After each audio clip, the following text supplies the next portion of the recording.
হঠাৎ করে মুরগির ডিম কমে গেছে, কারণ না জানলে বড় ক্ষতি হতে পারে।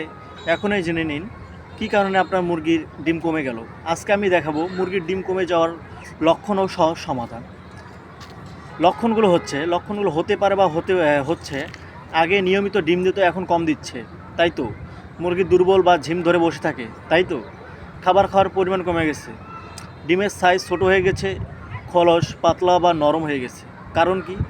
কারণ হচ্ছে খাবারের প্রোটিন ও ক্যালসিয়ামের অভাব হতে পারে, গরম বা ঠান্ডা বেশি হওয়া, কম বেশি হওয়া, পর্যাপ্ত আলো না পাওয়া, রোগ বা স্ট্রেস হওয়া, বয়স বেশি হয়ে যাওয়া।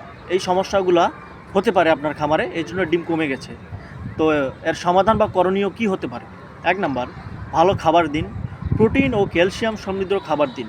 লেয়ার ফিট, আবার ক্যালসিয়াম যোগ করুন। ডিমের খোল শক্ত করার জন্য ক্যালসিয়াম ডিসিপি দিতে পারেন। 3 নাম্বার, পরিষ্কার পানি দিন। সবসময় পরিষ্কার পানি নিশ্চিত করতে হবে।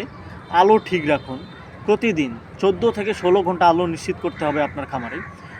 14 থেকে 16 ঘন্টা তারা ডিম পাড়ার জন্য পর্যাপ্ত আলো পায়, দিনের হোক আবার রাতের হোক, যেভাবে হোক আপনারা কৃত্রিমভাবে আলো ব্যবস্থা করবেন।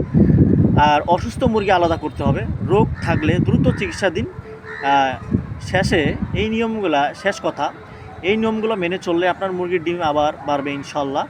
এমন দরকারি টিপস হতে আমাদের পেজ ফলো করুন, ইনশাল্লাহ ভালো কিছু দেওয়ার চেষ্টা করব। ধন্যবাদ, আসসালামু আলাইকুম।